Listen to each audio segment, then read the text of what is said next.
নমস্কার বন্ধুরা, শর্মার রান্নাঘরের আবারও একটা নতুন রেসিপিতে আপনাদের সকলকে স্বাগতম। আজকে নিয়ে এসেছি ঘেটকুল বা খারকুল পাতার ভর্তা এবং তার ডাঁটি চচ্চড়ির রেসিপি। এই ঘেটকুল বা খারকুল পাতা কিন্তু খেতে অসম্ভব সুন্দর হয়। গরম ভাতের সাথে এই ঘেটকুল পাতার ভর্তা আর এর ডাঁটি চচ্চড়ি খেতে কিন্তু খুব সুন্দর লাগে। তাহলে চলুন আর দেরি না করে শুরু করে ফেলি আমাদের আজকের রেসিপি। আজকে আমি দু রকম রেসিপি করব। তার জন্য প্রথমে আমি পাতার ভর্তাটা দেখাই। এখানে আমি ঘেটকুল পাতা ভালো করে ধুয়ে আর ছোট ছোট করে কেটে নিয়েছি, আর পাতার মধ্যে যে আঁশ থাকে সেটা কিন্তু ছাড়িয়ে নিয়েছি। এর সাথে আমি এর ডাঁটিগুলোকে এইভাবে আঁশটা ছাড়িয়ে ছোট্ট ছোট্ট করে কেটে নিয়েছি। এরকম লম্বা লম্বা করে কেটে নিয়ে আমি ভালো করে জলে ধুয়ে নিয়েছি। এরপর ভর্তা বানানোর জন্য আমি একটা প্যান বসিয়ে দিয়েছি ওভেনে। এর মধ্যে দিয়ে দিচ্ছি 1 থেকে 1.5 চামচ মতো সর্ষের তেল। তেলটা গরম হয়ে এলে এর মধ্যে দিয়ে দিচ্ছি 1 চামচ কালো জিরে, কয়েক কোয়া রসুন, আর দিয়ে দিচ্ছি 2টো শুকনো লঙ্কা। এরপর নেড়েচেড়ে আমি এটা একটু ভেজে নেব। এখানে ঝালটা কিন্তু আপনাদের টেস্ট অনুযায়ী দিয়ে নেবেন। এই ফোড়নটা একটু ভাজা হয়ে গেলে এর মধ্যে আমি কেটে রাখা ঘেটকুল বা খারকুল পাতাগুলো সব দিয়ে দিচ্ছি। এর সাথে দিয়ে দিচ্ছি 4টে কাঁচা লঙ্কা। এরপর একটু নেড়েচেড়ে ভালো করে মিশিয়ে দিচ্ছি।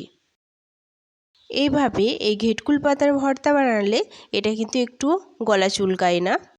অনেকে গলা চুলকানোর জন্য আবার এই পাতা খেতে চান না, তারা কিন্তু এইভাবে ভর্তা বানিয়ে খেতে পারেন। আমি গ্যারান্টি দিচ্ছি এটা একটুও গলায় লাগবে না। দেখুন এখানে আমি পাতাগুলো ভালো করে নেড়েচেড়ে মিশিয়ে নিয়েছি। এরপর একটা ঢাকা দিয়ে লো আঁচে এটা 3 থেকে 4 মিনিট আমি রান্না করে নেব। ফিরে আসছি 4 মিনিট পর। ঢাকাটা খুলে দেখিয়ে দিচ্ছি। দেখুন এখানে পাতাটা কিন্তু অনেকটাই সিদ্ধ হয়ে এসেছে, আর পাতার মধ্যে যে জলটা ছিল সেটাও অনেকটা শুকনো শুকনো হয়ে গেছে। এই ভর্তাতে কিন্তু পাতার মধ্যে একটুও জল থাকলে হবে না।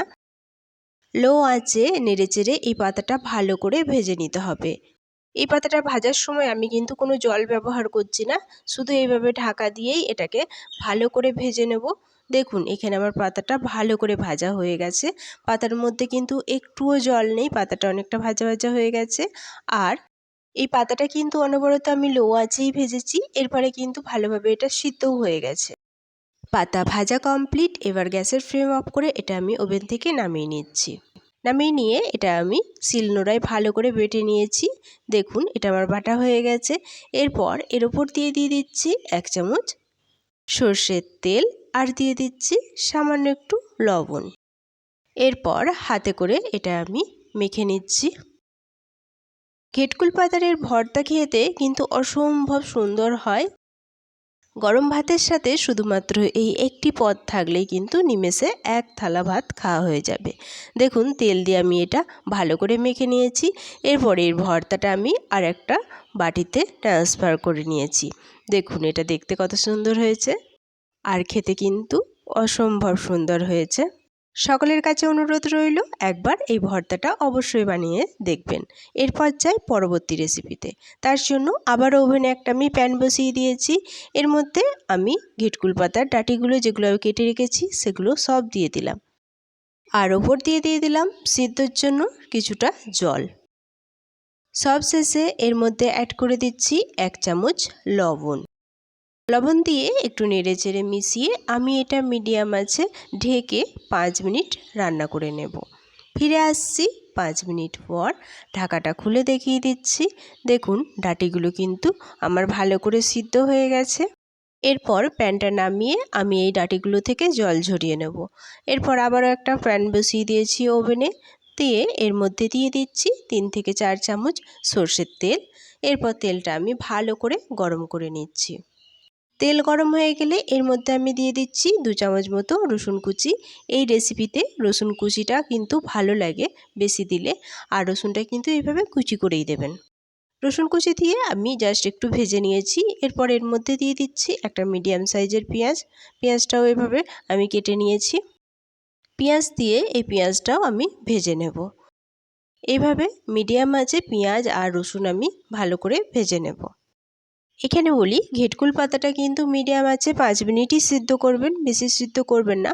বেশি সিদ্ধ হয়ে গেলে পরে কিন্তু ডাঁটিগুলো সব গলে যাবে।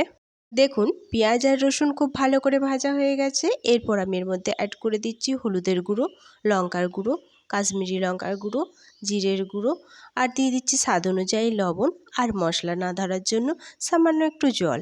এরপর নেড়েচেড়ে আমি এই মশলাটা খুব ভালো করে কষিয়ে নেব। আর এই মশলা কষানোর সময় আঁচটা কিন্তু আমি একেবারে লোতেই রেখেছি। লো আছে মশলাটা খুব ভালো করে কষিয়ে নেব যতক্ষণ না মশলার কাঁচা গন্ধ কেটে যাচ্ছে আর মশলা থেকে তেল ছেড়ে দিচ্ছে। মশলাটা কিন্তু যত ভালো করে কষানো হবে এই রেসিপিটা খেতেও কিন্তু ততটাই সুন্দর হবে। লো আছে 3 থেকে 4 মিনিট এটা রান্না করে নিলেই দেখবেন মশলাটা খুব ভালো করে কষানো হয়ে গেছে। দেখুন এখানে আমার মশলা কষানো হয়ে গেছে। এরপর আমি এর মধ্যে অ্যাড করে দিচ্ছি সিদ্ধ করা ডাঁটিগুলো দিয়ে এটাকে নেড়েচেড়ে আমি মিশিয়ে নিচ্ছি। মিশিয়ে নিয়ে আমি 1 থেকে 2 মিনিট এটাকে একটু কষিয়ে নেব। দেখুন আমার ডাঁটি কষানো হয়ে গেছে। এরপর আমি এর মধ্যে অ্যাড করে দিচ্ছি 2 চামচ সর্ষে বাটা। এই ডাঁটি চচ্চড়িতে এই সর্ষে বাটাটা কিন্তু খেতে অসম্ভব সুন্দর লাগে। এটা অবশ্যই দিতে হবে, এটা না দিলে কিন্তু এর টেস্টটা অতটা ভালো আসবে না। সর্ষে বাটা দিয়ে আমি এটার বেশিক্ষণ কষাবো না, জাস্ট একটু নেড়েচেড়ে মিশিয়ে নেব। দেখুন আমার মেশানো হয়ে গেছে। এরপর মিক্সিং জারটা ধুয়ে এখানে আমি 2 চামচ মতো জল অ্যাড করে দিলাম। জল কিন্তু একদম বেশি দেবো না, 2 চামচ মতো এই জলটাই দেবো। যেহেতু আগে থেকে ডাঁটিটা সিদ্ধ হয়ে আছে এখানে কিন্তু বেশি জল দেওয়ার প্রয়োজন হবে না। জল দিয়ে এটা আমি নেড়েচেড়ে মিশিয়ে নিচ্ছি। ঘেটকুল পাতার এই ডাঁটি চচ্চড়িটা একেবারে শুকনো শুকনো হবে, তাই কিন্তু এখানে বেশি জল দেবেন না। দেখুন এখানে আমার ভালো করে মেশানো হয়ে গেছে। এরপর এটাকে ঢেকে আমি গ্যাসের ফ্লেম লোতে করে 2 থেকে 3 মিনিট রান্না করে নেব। ফিরে আসছি 3 মিনিট পর। ঢাকাটা খুলে দেখিয়ে দিচ্ছি। দেখুন এখানে কিন্তু জলটা একেবারে শুকিয়ে গেছে আর আমাদের ডাঁটি চচ্চড়ি একেবারে মাখো মাখো হয়ে গেছে আর তেলও ছেড়ে দিয়েছে। এরপর আমি হালকা হাতে একটু নেড়েচেড়ে জাস্ট মিশিয়ে নিলাম। সবশেষে এর মধ্যে অ্যাড করে দিলাম সামান্য একটু গরম মশলা আর দিয়ে দিচ্ছি 1 চামচ চিনি।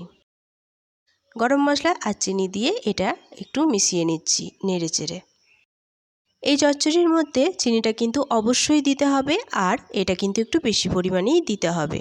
এই রেসিপিটা একটু ঝাল ঝাল আর মিষ্টি মিষ্টি আর সর্ষে বাটার জন্য একটু ঝাঁঝালো ঝাঁঝালো হলে কিন্তু খুবই সুন্দর লাগে খেতে। দেখুন এখানে আমার ভালো করে মেশানো হয়ে গেছে। ঘেটকুল পাটার ডাঁটি চচ্চড়ি আমার একেবারে রেডি হয়ে গেছে। এরপর গ্যাসের ফ্লেম অফ করে আমি এটা ওভেন থেকে নামিয়ে নিচ্ছি। এখানে পরিবেশন করার জন্য আমি একটা প্লেট নিয়ে নিয়েছি। এই প্লেটের মধ্যে এরপর আমি এই গরম গরম ঘেটকুল পাতার ডাঁটি চচ্চড়িটা পরিবেশন করে নিচ্ছি। দেখুন এটা দেখতে কত সুন্দর হয়েছে আর একটা ডাঁটিও কিন্তু গলে যায়নি আর খেতে তো হয়েছে অসাধারণ। আমার রেসিপিটি ভালো লাগলে একটা লাইক, কমেন্ট ও শেয়ার করার অনুরোধ রইল আর নতুন বন্ধু হলে চ্যানেলটি সাবস্ক্রাইব করে পাশে থাকারও অনুরোধ রইল। আজ এই পর্যন্তই, দেখা হবে আবার একটা নতুন রেসিপি নিয়ে। ততক্ষণ সবাই সুস্থ থাকবেন, ভালো থাকবেন। সকলকে অনেক অনেক অনেক ধন্যবাদ।